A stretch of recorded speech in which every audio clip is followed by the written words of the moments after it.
What's going on, everybody out there? So we're in the shop today. So I have a fishing trip coming up in a couple weeks, and I need to make some more stick baits in my very favorite color. And what I mean by stick baits, I mean the AKA Senko. So today we're going to be shooting them in the Anglin AI mold. Shoots 5 awesome worms. Probably one of the best molds out there you can get. It was my very first mold when I got into bait making. And that's what it looks like inside.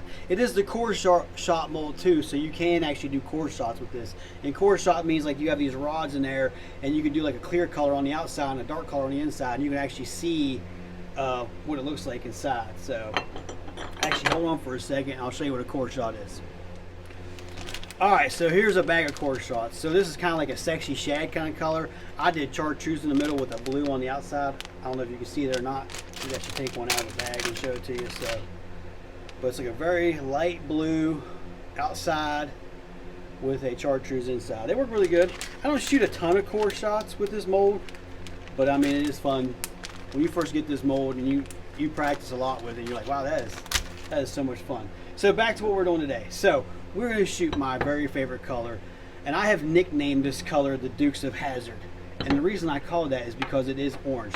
The technical color of it is actually 956, and it's called Watermelon Copper with Crawdad Orange.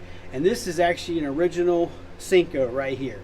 So I keep some of these on in a box in case I ever want to, like, you know, copy the colors and stuff like that. So, but there it is. It's a dark watermelon on one side, and they call it a Crawdad Orange on the other side there. Very, very awesome. I mean, I've went through so many bags of these over the years. Like I said, the first time I bought these, I nicknamed them. I called them the Dukes of Hazzard. You know, of course, we call it Dukes of Hazzard because of the orange there and stuff like that.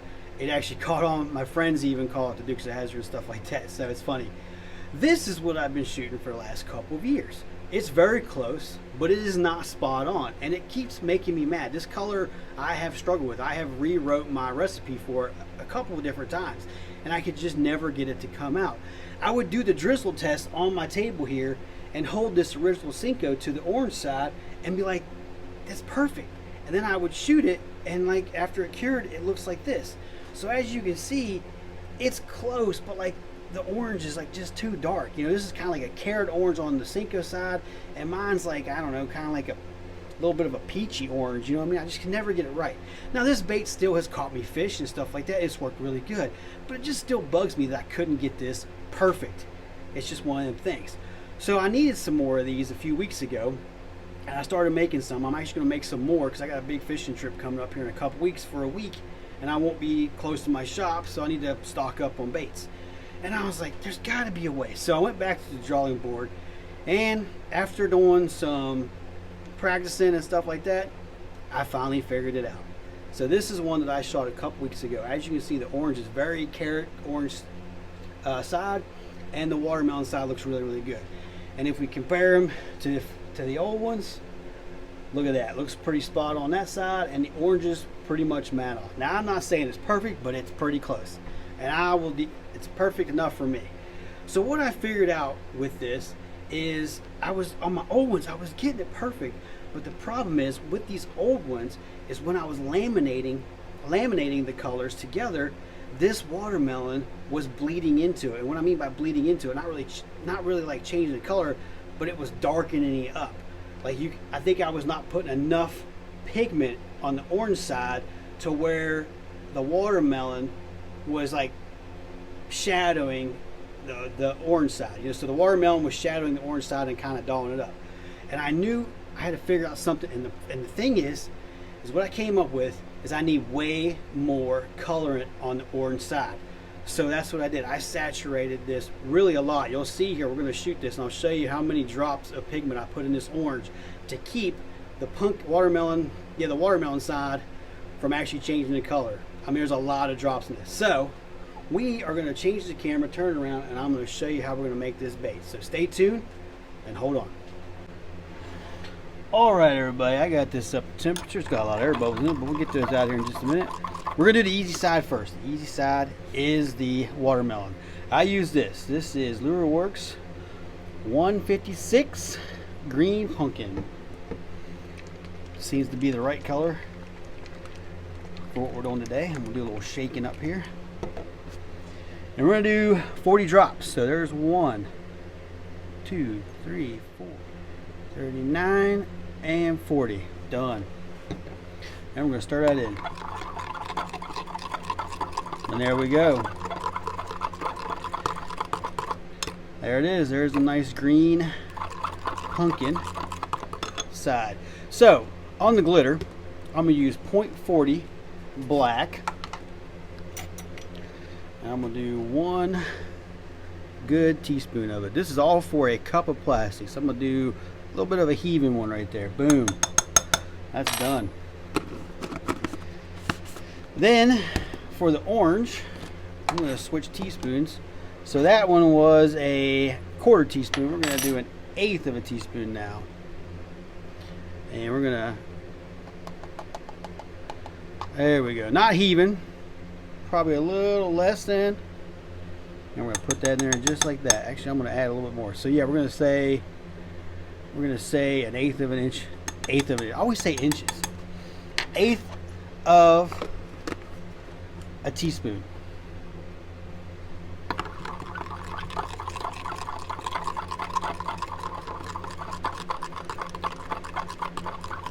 I'll mix that up real good. And that's it right there. That is it. You know what? We're gonna add just a smidge of black, probably about 1/2 of a 1/4.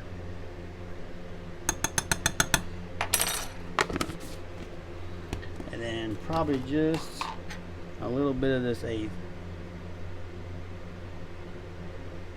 There we go. And that's that. Mix that up real good. Get the sides. And that's easy. That's it. That is the watermelon side of the Dukes of Hazzard, as I call it. So, all right, let's put this to the side. I'm going to get out the other plastic. I probably got to put it in the microwave for a few more seconds, and I'll get back with you here in just a minute. All right, so it is time for the orange side. So I'm going to use Dead On Plastics Neo Orange. I've already shaken these up really good. I'm going to do 60 drops. 59, 60. That's 60 drops of Neo Orange in a cup of plastisol. Now watch how crazy. That is a heck of an orange. So usually you would only put like 60 drops in a cup of plastic to get your color. Now you can see this is pretty thick, but you can still see through the plastisol on the butter knife. Now we're going to do 20 drops of Dead On Plastics yellow. So here we go. 1, 2, 19, 20. And there is where we get that carrot orange right there. Now it is starting to really thicken up. See that?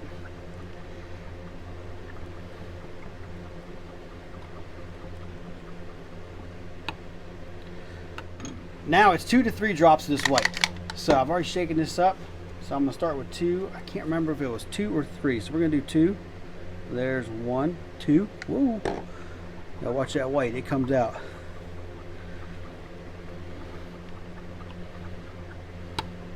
And there's our carrot orange right there. Yes, it's 2 drops. 2 drops of white. So 60 drops of neon orange, 20 drops of yellow, 2 drops of white. It looks perfect. And then the orange side has 0.15 red flake. I'm going to do 1/8 of a teaspoon for it.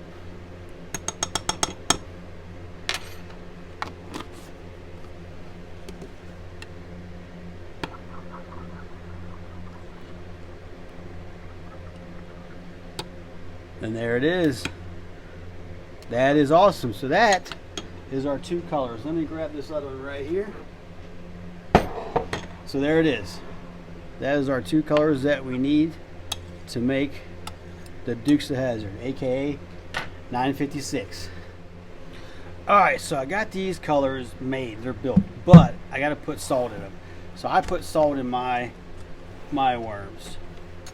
A lot of people don't like dealing with salt. I don't mind it. It is a pain in the butt to use, and usually rule of thumb is a 1/4 cup, which is what this is, of salt per cup of plastic. But I don't really quite put a cup of mine. See, mine is just below the lip there. So I'll probably put about 3/4 of a 1/4 cup. Did I say that right? Yeah, 3/4 of a 1/4 cup. Yeah. So we're gonna put that one in that one. A little bit more off that one. A little more. Yep, and we're gonna put that in there. And what that does, that shocks the plastic. So it was probably way over 350 there, but that's probably brought it down to like almost like 300. So salt is really hard to use when it comes to doing plastics. I'm gonna have to like actually keep cooking this to make sure the salt gets mixed up inside this stuff. This green pumpkin, I can tell right now, is colder than the orange. So yeah, we're gonna keep plugging along. I'm gonna wipe my spoons off. I vacuumed my plastic before I put the salt in it, but I might do it one more time after I cook these. So stay tuned. The next time you see these two colors, we're gonna be shooting in the mold. All right, I got these at the temperature I want them, and we are going to shoot them. I'm gonna throw my gloves on real fast. Safety first, right? Right. All right, here we go. All right, put those in there.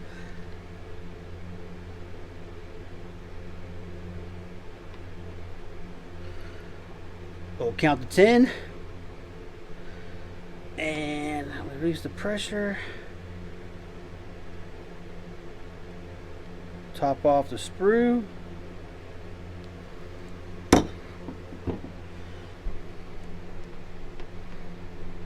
Oh, plastic's thick with that salt in there. All right, we're gonna give that a few minutes to cool down, and I'll get back with y'all here in just a few minutes for the reveal. Hopefully we got it right. All right, are you guys ready to take a look at these? I am. So look at that, one spin. Let's see if I can do that. Oh yes, yes, perfect. So, oh.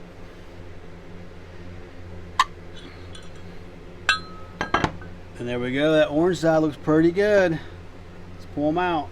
Take a look at them. Oh yeah. There we go. Dukes of Hazzard, aka watermelon copper with orange crawdad. That's awesome. That's awesome. Awesome. I'll take that every day of the week. That's what I'm talking about. All right, there they are. Check them out. Cool. All right, I'm gonna put them in the water bath. All right, let's heat some plastic back up and shoot it again. All right, I got these back up to temperature. So here we go. One thing about this is you have to keep stirring your plastic, because that salt will find its way to the bottom of your cups, and you will just suck like a huge amount of salt up into your bait, and you'll make one side heavier than the other, or you'll make a bait that really breaks up very, very easily. So always keep stirring them. It is hard to keep bubbles from getting into your plastic. That's why I decided to really vacuum. I vacuumed the plastic before I cooked it, and then after I mixed the colors, I vacuumed it, and then I put the salt in, and then I started shooting it. So I try to stir a lot, but stir gently and stuff like that. Man, I made a mess on this table there. So we're gonna let that cool down for a few seconds. I'll get back with you for the reveal. All right, it's been a few minutes. I cleaned up my mess that I made earlier with all the drips, and this is cooled down enough to open this up. So let's take a look. Look at that. Let's get them out.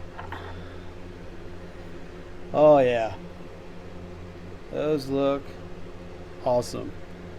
Yep, that'll work. That is definitely Dukes of Hazzard. So let's take a look at a couple of them. Let's take a look at these two. Look at that. Came out great, great. All right, let's put these in the water. Let them sit for a little bit, and I'll put them on a tray.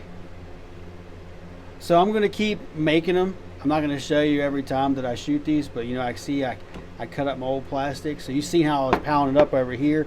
And the reason is you can keep melting this stuff over and over and over again and just keep shooting it, you know what I mean? So you kind of like recycle it and stuff like that. You can burn it. It does take quite a few times. You got to watch your temperature. The temperature you're looking for is around 340 to 360. I like 350. For laminating, I probably go down to about 340 something, and then I'll laminate them. That usually works pretty good. So, but yeah, we're going to keep melting those down. I'm probably going to throw them in the vacuum chamber one time because I have started up a bunch for the salt and stuff. And we're going to keep shooting them, and I'll show you how many we got here in just a few minutes. All right, everybody, here they are. So I came up with 30. I think that's going to last me for quite a while when I go fishing and stuff like that. So here is the original one in my hand here. This is the original Senko. Let's grab this one right here. Both sides turned out pretty good. The only thing I will say probably on their orange side is they put a lot more red glitter in there. So maybe I should have put a little bit more extra red glitter in there. But I like them. They turned out great. I cannot wait to use them. The reason they're on this tray is I let them sit for about 24 hours to 48 hours. I usually go 2 days with mine. Usually I put them in the water for about 15-20 minutes, and then I put them on these trays to cure for a couple days, and then I get ready to bag them and put them to use. But yeah, I can't complain. They turned out great. And that's going to do it for this video. I appreciate you watching. If you wouldn't mind, please like, subscribe, and share, and I'll see you on the next one. Thanks for watching.